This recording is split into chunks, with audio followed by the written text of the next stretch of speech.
Hello, I did achieve what I wanted to this week. Yay! Don't you just love it when you have weeks like that? Two of the items I've made are behind me, plus I finished something for a collab next week, which I'm very excited to show you. This is, of course, hashtag Friday Sews, which is a general sewing chat at the end of the week, just a roundup of things that we've been doing. It was, of course, started by the lovely Jen from Today in Jen's Sewing Room. Now, you may have already seen a short, what I'm wearing today, but it is a McCalls blouse I made a couple of years ago, 7324, and it was very deep, and I didn't put buttons on or anything, but I noticed I've just sewn a little line here because that's how deep it would be. Just got this lovely little collar here. So I thought I'd dig this out because it's nice and autumnal colours. The trousers I'm wearing are my fake Largo cargos that I made jeans last year with the carpenter's hook there and things like that. So that's what I'm wearing today. So as you can see, I have made the two garments that I really wanted to make this week. This one, I'm really pleased with how it came out because I was quite worried. It was Butterick 6859 and I made out of this knit sort of cable fabric that I bought locally. I think it was dead stock, but I was very worried about this. Has got gathered sleeve heads, as you can see probably better on that version, and I was worried how the knit will cope with it, but actually it worked really well. The neckband as well worked very well. I'm really pleased. Of course I'll show you a bit of footage of me wearing it. I just love it, and I'm really glad it's just a lightweight jumper as we go into autumn, or sweater as you call it. Now, I did have a comment this week saying that I kind of hold the patterns up like that and I'm shaking them all around, shake, shake, shake. I will say I try and hold them up. I also say the number, but I always put whatever patterns I talk about, I always put the notes down in the description box of the number and the description. So if you can't see this, then don't forget to check out in the description box below. Someone did say to me that they made this and it comes up quite high on them. It's okay for me, but I will say the neckband is really wide and I always take mine down to about 1.5 inches, and then obviously it's folded in half. So maybe that was the reason that you find it too high. It's just the fact it's a huge, big, thick neckband. Doesn't show that on the cover, but yeah, so everything else I made exactly as is in a small. I've pushed the green one out of the way a little bit and I now have this rust colour. Now this was a cotton jersey I got from Minerva. I've got a lot of it to make my husband some t-shirts in the summer and I absolutely loved this jersey. I may put the proper description of it in the box below because it's beautiful to work with. It feels beautiful. And the colour's got that slightly mild, it's got that other colour in it. So I made up the, not very exciting, but the Fran knit top from Style Arc. As you can see, it is quite a basic top. The strange thing is you cut this whole piece on the fold, even with the front of the sleeve, but the back of the sleeve is separately sewn on. It's a super easy pattern. I just think it comes out quite a nice shape. You do have a seam down the arm, which I know isn't popular with everybody, but I have top stitched it to make it more of a feature rather than being an accidental seam down the arm. So I've top stitched that and I've top stitched round the sleeve edge there. It was a little bit plain, so I used my embroidery machine just to embroider just a patch in as near as I could to the actual colour of the fabric. I'll get a closer image of that for you. So this is what this was my tester and this is what I originally planned out. So as I say, this is meant to be all different colours, but I just thought it'd be better as one. Now I'm going to put a photo in actually, because this I did with just tearaway backing on the back. When I actually did it on the garment, I used a layer of tearaway and a cutaway. And there's a photo I'm going to put in that actually shows you the difference between the two, whereas this is kind of pulled in. It's much cleaner with the 2 layers of stabiliser.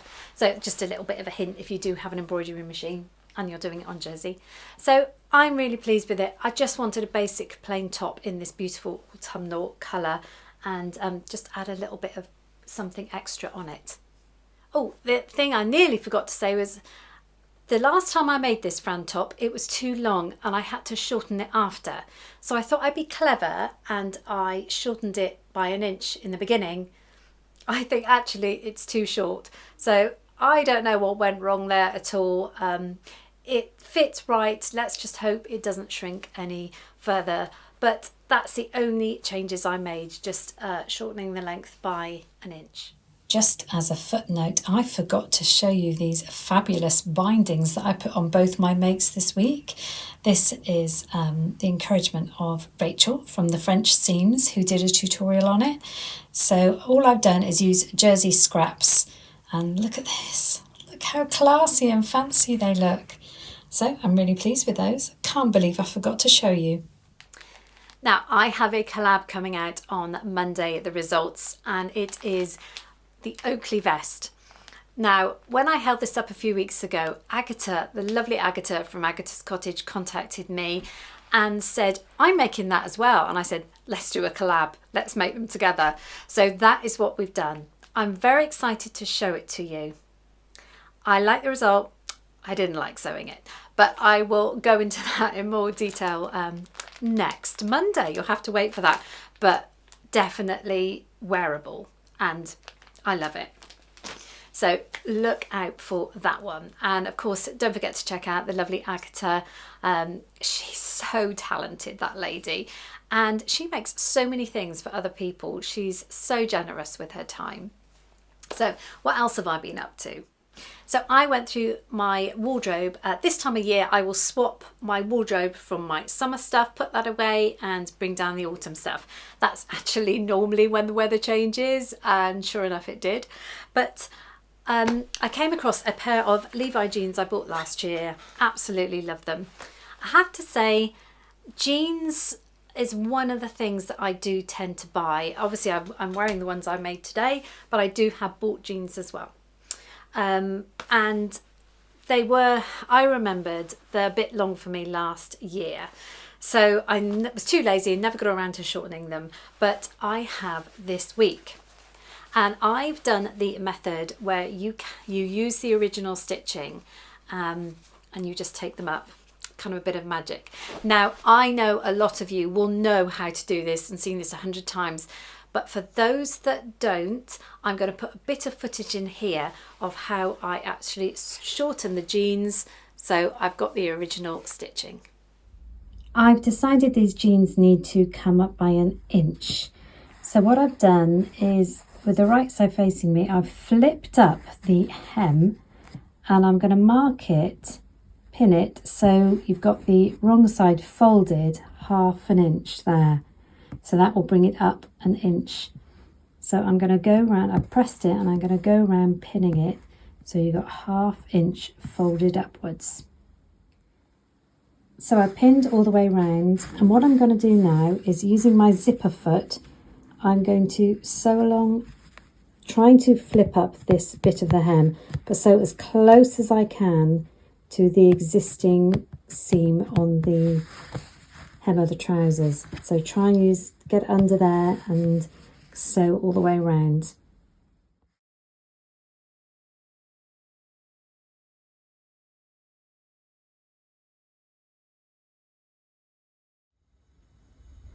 I've gone all the way around, trying to get as close as I could to that without sewing it down.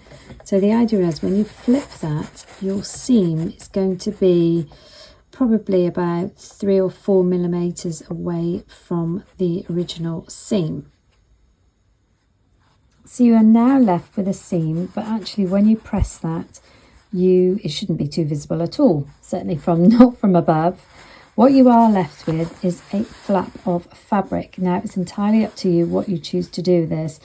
I'm going to be brave, go ahead and serge it and then press it up. Or you could just cut it off very closely, but I'm going to serge it and then press it up. So there we have the finished hems, and I've pressed them. And if I get closer, you can see that line. You've got the overlocked or serged edge. What you could do if you were that worried is just lightly hand sew that down. If it was going to annoy you, you shouldn't see it from the other side if you just lightly did it, or you can just leave it as is. So this is me looking from above, and you cannot see those hems at all. All you see is the matching stitching to the rest of the jeans. Now, apologies if that's old news to you, but there will be some people that haven't seen it before. And I have to say, I haven't done it for so long. I had to really think when I did it as well. It makes a great result though. We were away the weekend, and one thing I forgot to say I made was 4 pairs of the Acacia Knickers. So this is a pattern that I've used all the time. I will put the company below because I can't remember it. Somebody did ask me to do a sew along for it. I'm not going to do that because the one I initially followed was from Andrea's Beyond the Pink Door. That tutorial is brilliant, so I'm going to link that down below. But yeah, I'll just put a picture in of the 4 that I made, quite bright. So I'm really pleased because I just needed a refresh in that. And there's nothing more exciting, is there, than having new underwear. My Fat Quarter subscription box came this week, and it's Christmassy, but I absolutely love it. Now, I didn't do the last one I had, I only showed you a couple of weeks ago because it came when I was on holiday, but that had kind of sewing themed fat quarters. It was to make a scissor pouch. I decided not to do that. I'm going to keep the fat quarters aside, maybe for Christmas presents, but this one I have to show you. These are just stunning, and it is this time you can use it, you don't have to make a Christmas table runner. Now, I'm really going to have a go at this because these fat quarters are stunning. So, bit glittery. I know it's only September still when I'm showing this to you. But some lovely deers. So lovely. They are sparkly, but that probably doesn't pick up. And as you can see, sparkly trees and holly. They've even put in a bit of the gold ribbon and some white Gutermann thread. So, as I said, that's to make a table runner, and I'm going to do that. I'm going to really have a go at that because I don't have a Christmas table runner. Not being a quilter, I don't have that type of thing. So I'm looking forward to making that up. Now, I also popped in this week to a charity shop, as I do occasionally, and I'm always on the hunt for sewing things and never find them. But this week I did find a couple of things. I found 3 patterns, uncut patterns, which is unheard of. This spring dress here, and that's by Nina Lee. Now, this came free with a magazine a few years ago, and I made it for my daughter, and she absolutely loves it. I think I made it twice, but of course I cut my patterns, I don't trace them, so I really wanted to make one for me and obviously couldn't. But now I have an uncut version that I can perhaps make myself an autumnal dress, maybe to go with boots. So I was pleased about that. Simplicity here, 8293, just a basic shift dress. I know, but it was a Simplicity pattern for £1.99, so couldn't say no. And this would have also been another free pattern from a magazine, but it was just a kid's sweatshirt, but it's Made by Me, and I have made t-shirts from them before and they've been quite good. So kids sweatshirt age 2 to 10, which is perfect. What I will do is trace this though, because the boys get older, and then we've got the lovely little granddaughter Chloe who will be coming up. So yeah, I'm going to trace that one, but I was really pleased about that. And some little bits of fabric, again unheard of for me to find it. Just a piece of navy cotton, always useful. some Star Wars. I have a son-in-law who absolutely loves Star Wars. And then just sort of a bit of, I think it looks like kitcheny, sort of cactusy. Yeah, not quite sure what that one is, but I thought, brilliant, I'm not going to bypass some bits of fabric. So I had a win at the charity shop. Haven't had that in a long time. The video I put out midweek was, of course, my fabric wheel rundown of everything I've made in this series, which was series 3. I also showed my best item from series 1 and series 2. So thank you for anybody that took the time to watch that, and I'm glad you enjoyed it. The fabric wheel will come back next year because I do have some tricky fabrics that I keep bypassing. So it's a great way of using up your stash in a fun way and sometimes challenging way. But yeah, I will release that in the new year because I think we're getting to that time of year when we start thinking about making presents for people and our sewing rooms get very busy. As I said earlier in the video, I did sort out my autumn wardrobe and I realised that I'm actually a bit short on trousers. I have to say, a few of the jeans that I've had, they're skinny jeans. I can't bear to wear skinny jeans any longer. They never look great on me anyway. Being short, it's not a great look. So I'm going to sort out that kind of my trouser area of my wardrobe. I've already started on making a pair of Burda 6534. Now I use this pattern so many times. Very often I've made the crop version. I use it for a lot of crop summer trousers. I've used it for shorts, but I'm this time going to make the long version.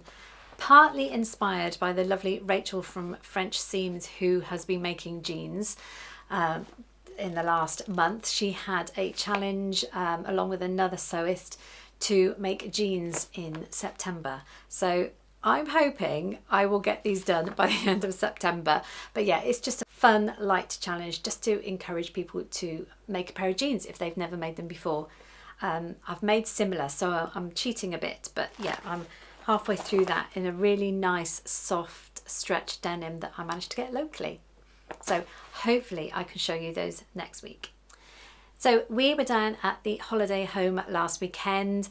The weather was amazing on Saturday. It was crazy. So we did a wonderful walk along the coast. We walked up to the highest peak in Dorset called Golden Cap.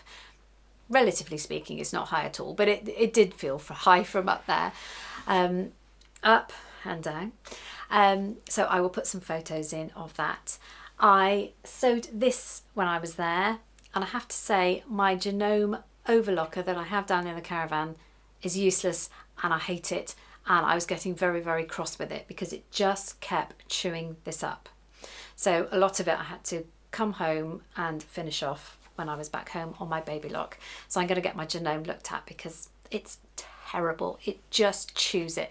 And if you've got an overlocker as serge, you know what I mean. It's not quite cutting it properly and you just get a chunk of fabric in the tails of the threads. Oh, it's awful. Never mind. Yeah, it was done and it was finished. This weekend we have got the grandsons Tuesday. My daughter and her husband are off somewhere this weekend, so we have their company. They're very much looking forward to the fact we're going to take them to the local theme park down the road, which we've got season tickets for anyway. One of them is very excited that we're going to have tacos for dinner, which is his favourite meal of all time. And the little one is excited that I'm going to make pancakes in the morning. Now, when I say pancakes, I mean American pancakes. So we're going to have those for breakfast, which he tells me that he always makes with mummy. So yeah, it's going to be a mess in the kitchen. So we are looking forward to spending some time with them and having them stay here. Hope they get some sleep, and I hope the weather's dry for us. So wish us luck on that one, because the rain we have had this week has been unbelievable in the UK, but it's dry today, so that's good. So what have you been up to this week? Have you managed to get any sewing done or any crafts? I really hope you've had a good week, and I hope you have a good week ahead. I will leave you, of course, with some pictures. I love showing my pictures and I love that you like watching them, because so often these days we take all these wonderful photos on our phones and that is where they stay. It's not like the olden days where people used to come and you would show them your albums of your holidays, or even cine films. Do you remember when we used to go and watch someone's cine film from their holiday, or slideshow? No, so we don't get the chance to show them anymore. So that's why I always put photos at the end. Thank you for joining me. Thank you for taking the time to watch. I know there's a lot of sewing videos out there, so I really appreciate your time. Thanks again, and have an amazing weekend and week ahead, and I will see you on Monday with the Oakley vest collab. Goodbye for now.